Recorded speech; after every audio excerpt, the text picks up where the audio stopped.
మిల్లా Maggi అని చెప్పి miss world competition తెలంగాణలో జరిగినప్పుడు మిల్లా మ్యాగీ అనేటటువంటి ఒక మహిళ సో అండ్ సో ఒక పర్సన్ నన్ను కాంగ్రెస్ పార్టీకి సంబంధించిన ఒక లీడర్ నన్ను ఇబ్బంది పెట్టిండు, నేను ఎప్పుడైనా మీ కంట్రీకి వస్తే నాతో పాటు ఉంటావా, నా దగ్గరికి రూమ్లోకి వస్తావా అని చెప్పి నన్ను అడిగిండు అని చెప్పి మిల్లా మ్యాగీ అని ఒక మహిళ వాళ్ళ దేశానికి పోయి తెలంగాణ పైన బద్నాం చేసింది.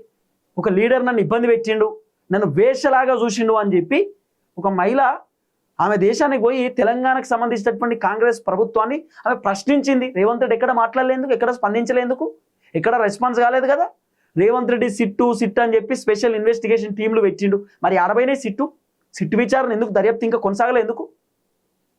అంటే మంత్రుల పైన ఎమ్మెల్యేల పైన ఎన్ని కథనాలు వచ్చినా రేవంత్ రెడ్డి మాట్లాడాడు.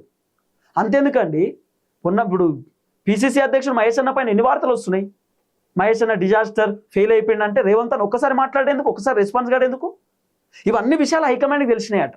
అందుకే హైకమాండ్ ఇప్పుడు రేవంత్ రెడ్డిని గట్టిగా వేసుకుంటున్నారు. నువ్వు ఎందుకు మాట్లాడతలేవు, నువ్వు ఎందుకు రెస్పాన్స్ అయితలేవు, నీ ప్రభుత్వంలో నీ మంత్రుల పైన, నీ ప్రభుత్వంలో నీ ఎమ్మెల్యేల పైన, నీ ఎమ్మెల్సీల పైన, నీ మా ఎంపీల పైన రకరకాల వార్తలు సోషల్ మీడియాలో వస్తుంటే, ప్రభుత్వం పైన రకరకాల ఆరోపణలు వస్తుంటే నువ్వు ఎందుకు రెస్పాన్స్ అయితలేవు? బండి సంజయ్ కొడుకుని నువ్వే కాపాడినావు అని చెప్పి మొత్తం బయట దుమారం రేగుతుంటే నువ్వు ఎందుకు స్పందిస్తలేవని ఇప్పుడు డైరెక్ట్ అధిష్టానం ముఖ్యమంత్రి రేవంత్ రెడ్డిని ప్రశ్నిస్తున్నారు. రేవంత్ రెడ్డి పైన సీరియస్ అవుతున్నారు.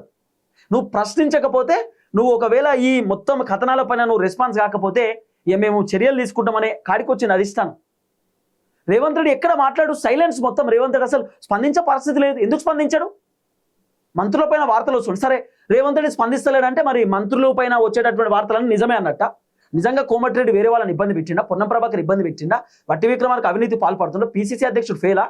మరి రేవంత్ రెడ్డి ఏం స్పందిస్తలేడు, రెస్పాన్స్ అవుతలేడు అంటే మరి ఇవన్నీ నిజమే కావచ్చు. మరి నిజమైతేనే రెస్పాన్స్ అవుతలేడేమో. లేకపోతే రేవంత్ రెడ్డి రెస్పాన్స్ కావాలి, స్పందించాలి, మాట్లాడాలి. మా ప్రభుత్వాన్ని ఎందుకు కావాలని టార్గెట్ చేస్తున్నాను అనాలే. పిసిసి అధ్యక్షుడు మహేష్ అన్న రెస్పాన్స్ అయ్యిండు. కొంతమంది గిట్టనటువంటి వాళ్ళు నా పైన వార్తలు రాపిస్తున్నారు అని చెప్పి చెప్పిండు. నేనేందో అధిష్టానానికి తెలుసు, ఏరి కోరి అధిష్టానం నాకే పిసిసి పదవి ఇచ్చిరు, అందరు పిసిసిల కంటే నేనే గ్రేట్ పిసిసి, ఎక్సలెంట్ పిసిసి అని అధిష్టానం నన్ను మెచ్చుకున్నారు అనేటటువంటి ముచ్చట పిసిసి అధ్యక్షుడు మహేష్ అన్న చెప్పిండు. మహేష్ కుమార్ గౌడ్ గాంధీ భవన్ పోకుండా లేడు కదా. మహేష్ కుమార్ గౌడ్ పొద్దుగా లేస్తే గాంధీ భవన్ పోతాడు, అద్భుతంగా గాంధీ భవన్లో మాట్లాడతాడు, ప్రెస్ మీట్లు పెడతాడు, అందరికి ఫ్రీడమ్ ఇచ్చిండు ప్రెస్ మీట్లు పెట్టడానికి కూడా.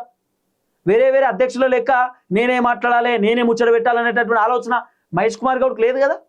పార్టీలో ఏదైనా డిస్టర్బెన్స్ అయితే మహేష్ అన్న ముందుండి కొట్లాడి ముందుండి పార్టీలో ఉన్నటువంటి డిస్టర్బెన్స్ క్లియర్ చేస్తుండు కదా. మరి ఒక బీసీబీ అంటే ఎందుకంత కోపం?